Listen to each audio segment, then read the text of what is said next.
I'm Kendra Cook, your host for the DCTV Daily News program out of Dove Creek, Colorado. The Dolores County Broadcasting Network is the producer of DCTV with support from the Southwest Colorado TV Translator Association. That's the special district association responsible for bringing the area free to access TV stations over the air by antenna. This is the community TV station for Dolores County, and if there's a news story or event information that you would like to share, you can call us at 970-677-4119. And if you're a business or organization, we welcome you to find out about sponsorship opportunities for banners or video segments to be run on the channel. This is the Thursday program for August 6, 2020. DCTV Daily News. Unfortunately, we have sad news out of San Juan County, Utah. 2 more deaths this past week brings the total up to 24 since COVID-19 and coronavirus were being counted as a cause for sickness and potential death. The San Juan Record News report states that 2 additional San Juan County residents died this past week as a result of COVID-19. San Juan Public Health reports that most recent fatalities include a woman in her 60s from the Bluff area and a woman in her 70s from the Monument Valley area. The county added 39 new cases over the week. A total of 630 residents have tested positive for the disease, with 78 requiring hospitalization and 24 now resulting in death. Of the 630 cases, 145 remain active, with an estimated 461 recovered. Of the active cases, more than half are in the Blanding area, with 76 active cases. The Montezuma Creek and Eth area has 27 active cases. Monument Valley and Navajo Mountain areas have 20 active cases, and the Bluff area has 10 cases, and Mexican Hat and Monticello areas both each have 6. The Four Corners Regional Care Center shared on August 1st that all current residents of the care center have recovered from COVID-19. COVID-19 went through the center beginning in the late June month. In total, 33 residents and 25 employees of the center tested positive for the coronavirus, and of the 33 residents, 8 passed away. The care center says that with a secure wing set up in the facility and none of the residents currently using it, they have been asked to accept and care for COVID-19 positive patients in their secure wing. With approval from the Utah Department of Health, the care center is now accepting these patients who would otherwise be treated at far distant facilities. And here in Dolores County, we still sit at just 1 case that tested positive as recovered since this whole pandemic status started. And now let's take a look at the local sunny weather. So today we do not have a red flag warning, but we do have a hazardous weather warning with critical fire weather conditions occurring today across much of the forecast area, with southwest winds gusting 25 to 35 knots and very dry conditions. Isolated storms are possible along the southern and central divide, with gusty winds being the main concern. Today locally, again, a mostly sunny day with a high near 86 degrees, breezy with that southwest wind 10 to 15 miles an hour, increasing to 15 to 20 miles an hour in the afternoon. Tonight, clear with a low around 57. Still breezy with a southwest wind 15 to 20 miles an hour, becoming south-southeast 5 to 10 miles an hour. For Friday, another sunny day with a high near 85 degrees. Winds continue southeast at 5 to 15 miles an hour, becoming southwest in the afternoon. Friday night, mostly clear with a low around 57. And into Saturday, sunny with a high near 86 degrees, light and variable winds with possible gusts as high as 20. Saturday night, partly cloudy with a low around 56.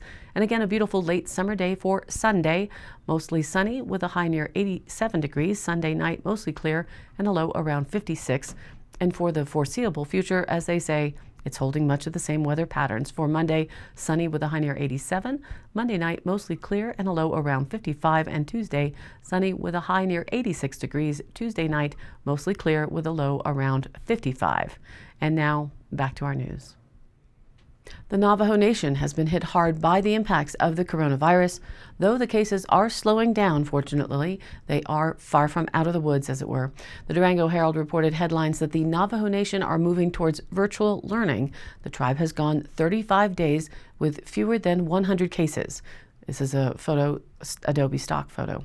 Even with case rates slowing on the Navajo Nation, schools are likely to implement virtual learning for the fall semester with funding support from the Federal CARES Act. The Navajo Nation, previously one of the areas reporting the highest rates of COVID-19, has seen a decrease in deaths recently after a couple of months of strict social distancing policies and weekend curfews.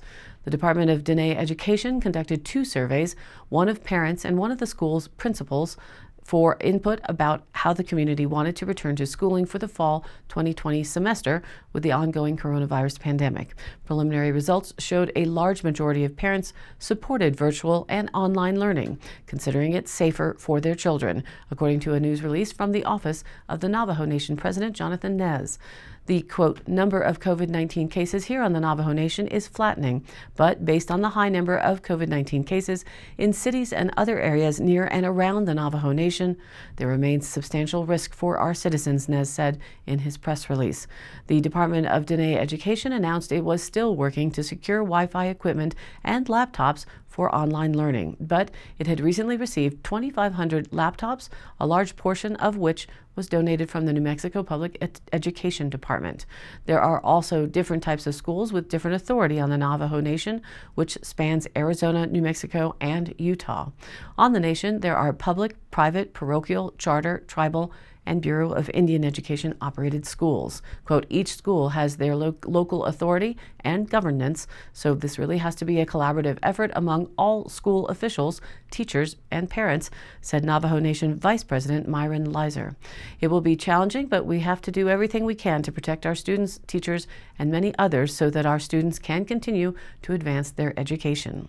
The Bureau of Indian Education recently announced that its 65 schools on the nation would remain closed until at least September 16th because of the coronavirus pandemic. Nez said his administration supports reopening schools with virtual learning, but we also realize that there are challenges with that approach, including the lack of adequate telecommunications infrastructure to support online learning for all students. Nez's administration announced a proposal to use $90 million in Federal CARES Act funding to bridge that virtual gap some students might experience. A large portion of the funding, more than $94 million, would go towards broadband development and telecommunications.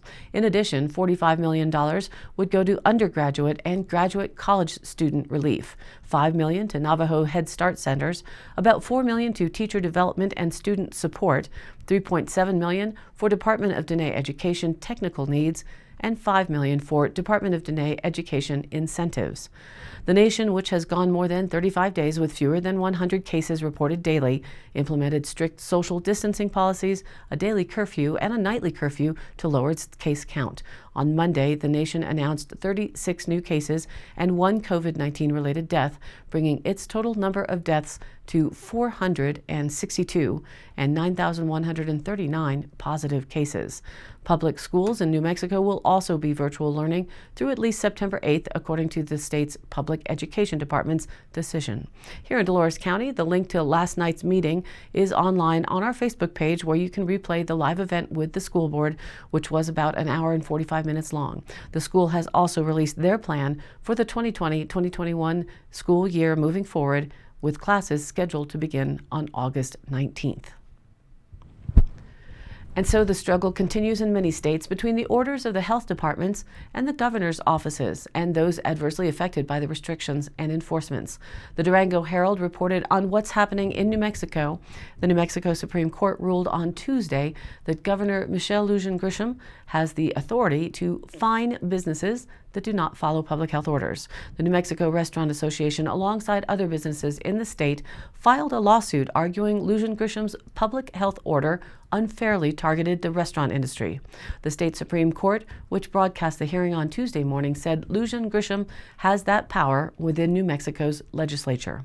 The case, first filed as a civil lawsuit in the 9th Judicial District, was over the state's authority to impose penalties and its power to enforce public health orders requiring restaurants to close indoor dining. Shortly after the ruling, Lujan Grisham posted on Twitter saying, quote, The state shouldn't have to fine anybody. Doing the right thing in a crisis shouldn't be something we have to argue about, but anyone endangering the lives of New Mexicans will face the consequences.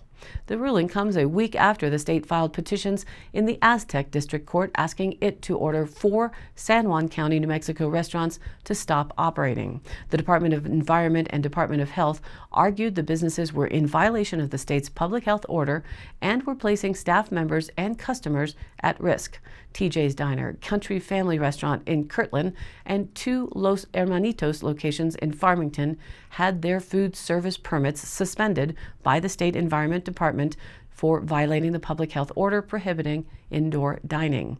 The restaurants continued to offer dine-in service after Lujan Grisham's administration reinstated the ban on in-person dining on July 13th, as coronavirus cases in the state were on the rise. The petition asked the district court in Aztec to issue a temporary restraining order and preliminary injunction against the businesses and order the restaurants to stop operating. On its Facebook page on Tuesday, Los Hermanitos acknowledged the Supreme Court ruled in favor of the governor's office, calling it a, quote, sad day for the restaurant industry and for small businesses statewide. As of Monday, New Mexico had 21,130 cases of the coronavirus out of 577,810 completed tests and 655 COVID-19 related deaths, allegedly, according to the state's Department of Health. San Juan County remains one of the hardest hit counties in the state, with 3,003 total cases and 181 related deaths. It has the second highest number of deaths after McKinley County. In its ruling on Tuesday, the Supreme Court did not release a ruling on whether the state is required to reimburse businesses for lost revenue during the closures related to those public health orders. And the Dolores County Sheriff's Roundup for the week of July 27th through August 2nd, 2020. Several smoke reports were called in. The sheriff's deputies were busy chasing these calls to make sure that our county stayed fire-free or in need of the Dove Creek Volunteer Fire Department. A report of a wrecked vehicle was taken and it's under investigation. Abandoned vehicle was at a local residence and towed. Report of a bear in a county residence front yard was taken and the Department of Wildlife was notified. Motor vehicle accident was reported and Dove Creek ambulance and sheriff's deputies responded. There was a report of an unsafe driver taken and sheriff's deputies were unable to locate that vehicle. Overdue hiker was reported at Wilson Peak. Search and rescue responded. Suspicious vehicle was reported at a local business. The sheriff's deputy attempted to make contact but was unable to locate the vehicle. There had been several reports this past week of phone scams. One is about use of debit cards and the caller needs your card number to process the purchase. Don't do it. Another scam is about Publishers Clearinghouse. Please stay alert and don't become a scam victim, the office tells you. And if you do have any questions, you can call the sheriff's office, the dispatch number, and they can assist you with determining a potential phone scam. Their phone number with the dispatch is here in Dove Creek, 677-2257. And I post up all of these stories, details, and links on our Facebook page, which is DCTV Daily News, where you can also watch the program replay along with news links and stories of local interest. And you too can share other events or news here and join in on the conversation. This is your local community TV station, so if you have something you would like to share, contact us. The email is dcbnnews@gmail.com or call 970-677-4119. Thanks for tuning in to DCTV Daily News. Programs are broadcast Monday through Friday with replays online on our YouTube channel and on our DCTV Daily News page on Facebook. And if you like the program, please do like and follow us on Facebook and share it with your family and friends. This has been a production of DCTV for the DCTV Daily News program out of Dove Creek, Colorado, USA. I'm Kendra Cook. Thank you for watching. Have a great Thursday. Perhaps it's date night or burger night. Wherever you are, be safe, be well, and have a good day.